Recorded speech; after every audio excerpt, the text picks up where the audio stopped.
I think I'd really love to see a really good journalist interviewing her.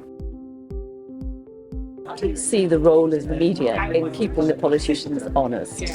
Well, it's enormously important because it's a huge instrument of accountability, and most people aren't watching what happens in Parliament. Most people aren't watching directly what happens in the institutions. They're reading the media, and that's what it means. What happens is being mediated through the media, and so therefore it's a hugely important instrument of accountability. And how does your experience as a journalist colour your approach to your current work? A lot.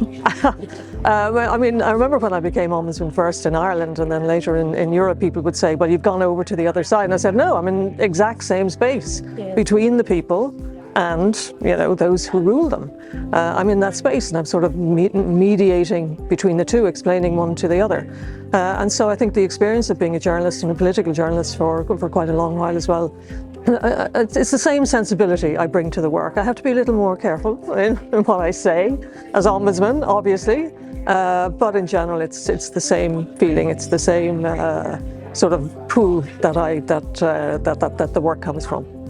And how transparent do you see this current Commission as, starting with Commission President von der Leyen?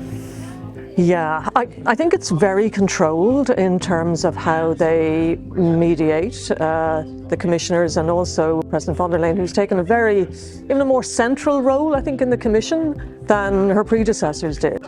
She's much more of a personality and probably would be much better known to European citizens generally than others were. And so therefore there's the sense of centralised control and a sort of protective sort of shield almost around President von der Leyen.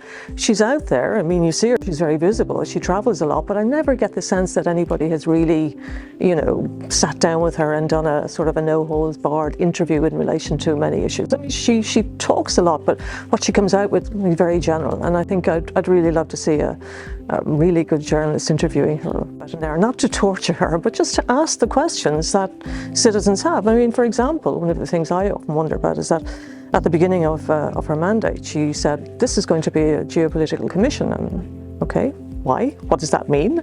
So those are very simple questions, because all of the decisions that she makes and the Commission makes have huge implications for everybody's daily lives, and therefore they have to be very accountable. I don't mean she has to spend 24 hours a day with the media, but I mean, she has to see it as a very important instrument, not just of communication, but of accountability and democracy in action. Finally, what's the legacy of Qatargate or Morocco-gate, as we see it? Well, didn't somebody say in relation to the French Revolution, it's too early to tell.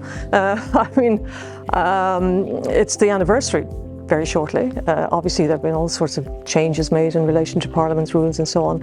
But I think we'll only see whether there has been significant change when the next Parliament kicks off. And we'll see if, parliamentarians break the codes or the rules, what happens then. So I think it is. And of course, we still have the trials and the judicial process to go ahead. There may be more revelations there, and that might change the narrative and the consequences and the results as well.